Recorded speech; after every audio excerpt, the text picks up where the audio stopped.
ಇಂದು ಮಹಾಲಯ ಅಮಾವಾಸ್ಯೆ. ಇದು ಪಿತೃಗಳನ್ನ ನೆನೆಯುವ ದಿನ.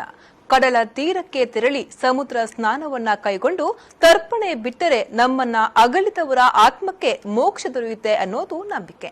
ಹಾಗಾಗಿ ಕರಾವಳಿಯ ಕಡಲ ತೀರದಲ್ಲಿ ಸಾವಿರಾರು ಜನರು ಈ ಪುಣ್ಯ ಕಾರ್ಯವನ್ನ ಕೈಗೊಂಡರು. ದೇವರಿಗೆ ನಿವೇದಿಸುವ ಹರಕೆಗಳಲ್ಲಿ ವಿಳಂಬವಾದರೂ ತೊಂದರೆ ಇಲ್ಲ. ಪಿತೃಗಳಿಗೆ ನಿಗದಿಯಾದ ದಿನವೇ ತರ್ಪಣ ನೀಡಬೇಕು ಅನ್ನೋದು ಜನರ ನಂಬಿಕೆ. ಹಾಗಾಗಿ ಮಹಾಲಯ ಅಮಾವಾಸ್ಯೆಯ ದಿನ ಬಹುತೇಕ ಜನರು ಶ್ರದ್ಧೆಯಿಂದ ಈ ಕಾರ್ಯ ಕೈಗೊಳ್ಳುತ್ತಾರೆ. ಇಲ್ಲಿ ನಾವು ಕಾಣುತ್ತಿರುವುದು ಮಲ್ಪೆ ಕಡಲ ತೀರದ ದೃಶ್ಯ. ಮುಂಚಾನೆಯಿಂದಲೇ ಸಾವಿರಾರು ಜನರು ಇಲ್ಲಿ ಪಿತೃ ಕಾರ್ಯ ಕೈಗೊಂಡ್ರು. ಮೊದಲು ಸಮುದ್ರದಲ್ಲಿ ಮಿಂದು ಬಳಿಕ ತಿಲಾ ಹೋಮ ನಡೆಸಿ ತರ್ಪಣ ಬಿಟ್ರು. ವಿಶೇಷ ಕ್ಷೇತ್ರ ಅಂದರೆ ಸಮುದ್ರದ ಬದಿಯಲ್ಲಿ ತರ್ಪಣ ಕೊಟ್ಟರೆ ಬಹಳ ವಿಶೇಷ ಅಂತ ಮುಂದಿನ ಒಂದು ರಿವಾಜು. ಆದ್ದರಿಂದ ಸಮುದ್ರ ಬದಿಯಲ್ಲಿ ಬಂದು ಸ್ನಾನ ಮಾಡಿ ತರ್ಪಣ ಕೊಟ್ಟರೆ ಅವರಿಗೆ ಅದು ಮೋಕ್ಷ ಆಗ್ತದೆ ಎಂಬ ಒಂದು ವಿಶೇಷತೆ. ನದಿಗಿಂತ ಸಮುದ್ರ ವಿಶೇಷ ತರ್ಪಣ ಕೊಡಲಿಕ್ಕೆ. ಹೌದು, ಅದಂದರೆ ನಾವು ಶ್ರಾದ್ದ ಮಾಡ್ತೇವೆ ಮಹಾಲಯದಲ್ಲಿ. ನಮ್ಮದು ಮನೆಯಲ್ಲಿ ಕುಟುಂಬದಲ್ಲಿ ಮಹಾಲಯ ಅಂತ ವರ್ಷಕ್ಕೊಂದು ಸಲ ಮಾಡ್ತೇವೆ. ಆ ದಿವಸ ಶ್ರಾದ್ದ ಎಲ್ಲ ಮಾಡಿಕೊಂಡು ಅವರಿಗೆ ಆಹಾರವನ್ನು ಕೊಡ್ತೇವೆ. ಇವತ್ತು ಖಾಲಿ ತಿಲ ಪ್ರದಾನ ಮಾಡು ಅದೇ ಅಷ್ಟೇ. ಅಮಾವಾಸ್ಯೆಯ ದಿನ ಕೈಗೊಳ್ಳುವ ಸಮುದ್ರ ಸ್ನಾನಕ್ಕೂ ವಿಶೇಷ ಮಹತ್ವ ಇದೆ. ಈ ಬಾರಿ ಮಳೆ ಕಡಿಮೆ ಇದ್ದುದರಿಂದ ಪೂಜೆಯಲ್ಲಿ ಭಾಗವಹಿಸಿದವರ ಸಂಖ್ಯೆಯೂ ಹೆಚ್ಚಾಗಿತ್ತು. ಪಿತೃತರ್ಪಣದಿಂದ ಕುಟುಂಬಕ್ಕೆ ಏಳಿಗೆಯಾಗುತ್ತೆ, ಮಕ್ಕಳ ಭವಿಷ್ಯ ಉಜ್ವಲವಾಗುತ್ತೆ ಅನ್ನೋದು ಈ ಭಾಗದ ಜನರ ನಂಬಿಕೆ. ಇಂದು ಪಿತೃತರ್ಪಣ ಬಿಟ್ರೆ ಹಿರಿಯರ ಆತ್ಮಗಳಿಗೆ ಮೋಕ್ಷ ದೊರಕುತ್ತಂತೆ.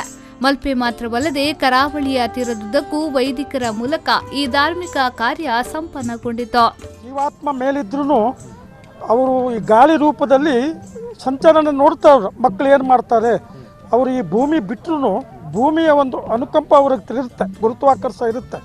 ಅವರ ಮಕ್ಕಳ ಮೇಲೆ ಯಾವಾಗಲೂ ವ್ಯಾಹಮ, ಅವರು ಹುಟ್ಟಿದಂಥ ಊರು ಅಥವಾ ಅವರ ಮನೆ, ಅವರ ಹೆಂಡತಿ ಮಕ್ಕಳಿರ್ಬೋದು, ಮೊಮ್ಮಕ್ಕಳಿರ್ಬೋದು, ಅವರ ಮೇಲೆಲ್ಲ ಒಂದು ವ್ಯಾಮೋಹ. ನಮ್ಮ ಮಕ್ಕಳು ಏನು ಮಾಡ್ತಾರೆ, ಇಂಥ ದಿವಸಕ್ಕಾದರೂ ನಮ್ಮನ್ನು ನೆನೆಸ್ತಾರೋ, ಅವ್ರಿಗೆ ಒಳ್ಳೇದು ಮಾಡಲಿ ಅಂತ ದೇವರಲ್ಲಿ ಪ್ರಾರ್ಥನೆ ಮಾಡುವುದು ಹಿರಿಯರು. ಈಗ ನಾವು ಕೇಳ್ಬೋದು, ನೀವು ಹೇಗೆ ಮುಟ್ತುತ್ತೆ ಅಂತೇಳಿ. ಈಗ ನೀವು ಮಾಧ್ಯಮದವರು ಇಲ್ಲಿ ಲೈವಲ್ಲಿ ಇದ್ದ ತಕ್ಷಣ ಟಿ ವಿಯಲ್ಲಿ ಬರ್ತದೆ. ಹೇಗೆ ಬರ್ತದೆ? ವಾಯುರೂಪದಲ್ಲಿ. ಇದು ಹಾಗೆ ನಾವೇನು ಮಾಡ್ತೀವಿ ಅದು ವಾಯುರೂಪದಲ್ಲಿ ಅವರಿಗೆ ತಲುಪುತ್ತೆ. ನಾವು ಮಾಡಿರುವಂಥ ಕ್ರಿಯೆ ಎಲ್ಲ ಅವರಿಗೆ ತಲುಪುತ್ತೆ. ಅವರಿಗೆ ತಲುಪಿದ್ರೆ ದೇವರಿಗೆ ಖುಷಿ ಆಗುತ್ತೆ. ಹಿರಿಯರಿಗೆ ತೃಪ್ತಿ ಮಾಡಿದರೆ ದೇವರಿಗೆ ತೃಪ್ತಿ ಆದಂಗೆ. ಬದುಕಿರುವ ಹಿರಿಯರನ್ನೇ ಗೌರವಿಸದ ಕಾಲ ಇದು. ಆದರೆ ನಮ್ಮ ನಗಲಿದ ಪೂರ್ವಿಕರನ್ನ ಪ್ರತಿ ವರ್ಷ ನೆನೆಯುವುದು ಅಪರೂಪದ ಸಂಸ್ಕೃತಿ. ಕರಾವಳಿ ತೀರದಲ್ಲಿ ಇಂದಿಗೂ ಈ ಸಂಪ್ರದಾಯ ಪಾಲಿಸಿಕೊಂಡು ಬರಲಾಗ್ತಿದೆ.